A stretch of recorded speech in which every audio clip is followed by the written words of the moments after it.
Assalamualaikum warahmatullahi wabarakatuh. Perkenalkan, nama saya Anggun Irisa Fitri, mahasiswi Universitas Islam Negeri Kiai Haji Ahmad Siddiq Jember, program studi Sejarah dan Peradaban Islam, NIM 221104040021. Di sini saya akan sedikit menjelaskan tentang rekonstruksi kebudayaan dalam arkeologi pada bidang permukiman. Rekonstruksi kebudayaan bidang permukiman.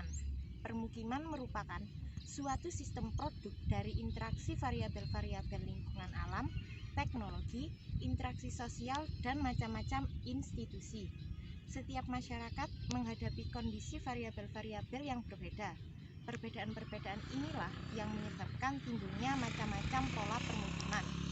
Pola permukiman merupakan perwujudan dari cara manusia di dalam mengatur dirinya di muka bumi ini.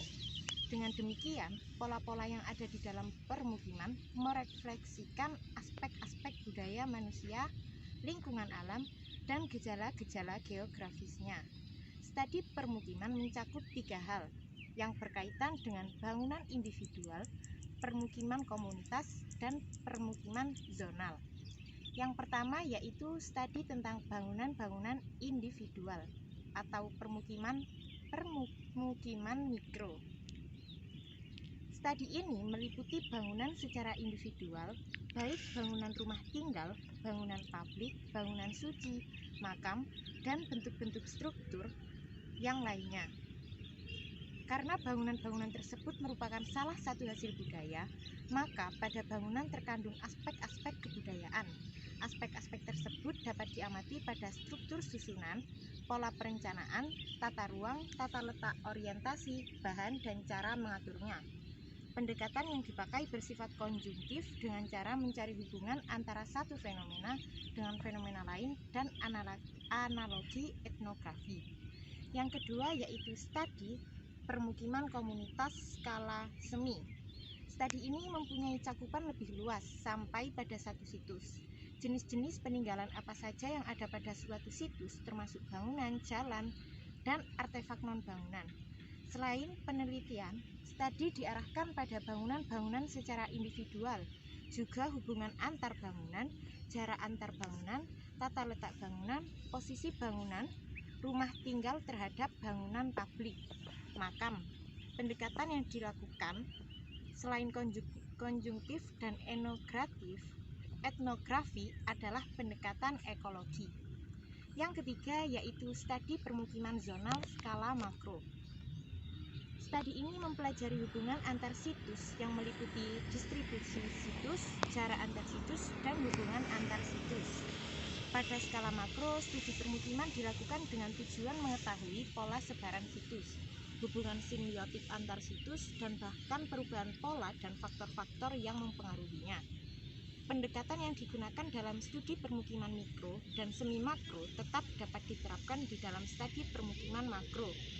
Pendekatan konjungtif dan analogi etnografi dapat digunakan untuk melihat hubungan antar situs, stratifikasi situs, persamaan dan perbedaan unsur-unsur budaya yang dimiliki oleh masing-masing situs, dan perubahan-perubahan yang terjadi. Di samping itu, perlu dilakukan pendekatan ekologi untuk mengetahui pengaruh lingkungan terhadap persebaran situs, baik lingkungan fisik maupun non-fisik. Pendekatan lain yang dapat dikembangkan untuk mengetahui pola sebaran situs yaitu melakukan analisis tetangga terdekat. Dengan cara analisis ini, pola sebaran situs akan dapat ditentukan berdasarkan hasil perhitungan derajat keacakannya. Analisis ini secara garis besar dilakukan dengan tahapan-tahapan sebagai berikut.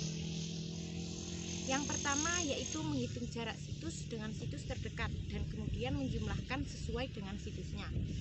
Selanjutnya menghitung nilai rata-rata jarak situs yang diteliti, menghitung kepadatan situs, menghitung nilai rata-rata jarak yang diharapkan, dan menentukan derajat keacakan. Terjadinya pola-pola distribusi situs tersebut dapat disebabkan oleh berbagai faktor, baik faktor yang berhubungan dengan lingkungan fisik maupun non-fisik. Lingkungan fisik berkaitan dengan keadaan iklim, permukaan bumi, kondisi sungai, laut, dan lain sebagainya. Termasuk faktor lingkungan fisik adalah sumber daya air, sumber daya batuan, dan bahan mineral, jenis tanah, bentuk lahan, ketinggian, dan kemiringan lahan. Di samping sebagai variabel yang berpengaruh pada pola sebaran situs, yaitu jenis-jenis flora dan fauna yang hidup di muka bumi ini. Iklim sangat berperan dalam pembentukan zona-zona lingkungan yang masing-masing memiliki sumber daya air, sumber daya batuan dan mineral. Jenis-jenis flora dan fauna yang ada pada suatu zona sangat dipengaruhi oleh iklim yang berlaku.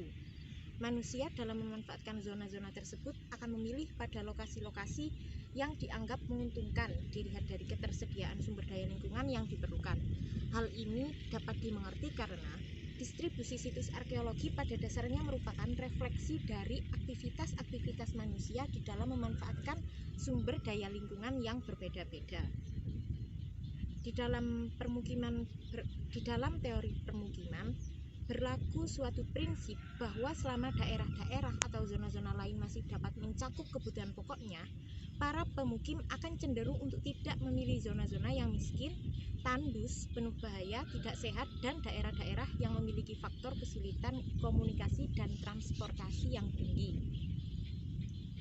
Selama masih ada pilihan, manusia akan menentukan pilihan lokasi permukimannya di zona-zona yang mempunyai sumber bahan makanan akuatik dan non-akuatik yang dianggap menguntungkan dilihat dari segi subsistensinya. Dengan demikian, jelas bahwa terdapat hubungan yang erat antara pola permukiman dan pola subsistensi. Hal lain yang perlu dilakukan dalam studi permukiman adalah studi tentang perubahan pola-pola permukiman dan faktor-faktor yang mungkin mempengaruhinya. Seperti diketahui bahwa hubungan antar pola permukiman pada pemanfaatan lahan dan pola perilaku manusia. Pengakuan adanya hubungan ini didasarkan pada kenyataan bahwa pola permukiman pada dasarnya merupakan manifestasi tingkah laku manusia di dalam memanfaatkan lahan untuk berbagai kepentingan. Pola tingkah laku manusia dapat diamati dari sistem-sistem kegiatan yang dilakukan, baik secara perseorangan maupun kelembagaan. Sesuai dengan sifat manusia yang dinamis, dinamika perilaku manusia itulah yang menyebabkan terjadinya perubahan di dalam pola permukiman. Seperti halnya yang terjadi pada pola tingkah laku manusia, ada kekuatan-kekuatan dinamis yang mempengaruhi pola permukiman dan pola pemanfaatan. Dengan demikian, pola permukiman dan pola pemanfaatan lahan tidak bersifat statis, akan tetapi selalu mengalami perubahan. Sifat dinamis ini ditunjukkan oleh adanya perubahan-perubahan pada bangunan-bangunan, fungsi, jumlah penduduk,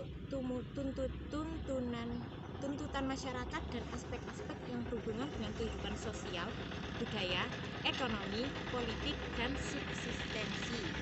Aspek-aspek kehidupan inilah yang perlu diungkap melalui bukti-bukti arkeologisnya, sehingga dapat menjelaskan perubahan-perubahan yang terjadi serta faktor-faktor yang mempengaruhi.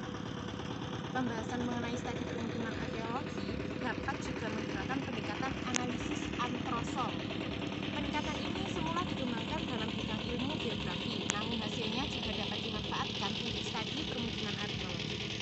Analisis antrosol yang mendasarkan pada jumlah kandungan fosfor yang ada dalam tanah dapat digunakan dalam mendeteksi jenis-jenis kegiatan yang pernah dilakukan di lokasi tersebut pada masa lalu.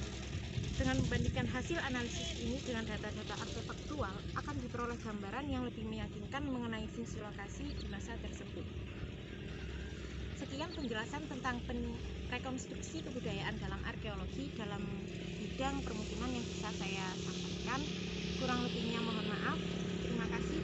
Wassalamualaikum warahmatullahi wabarakatuh.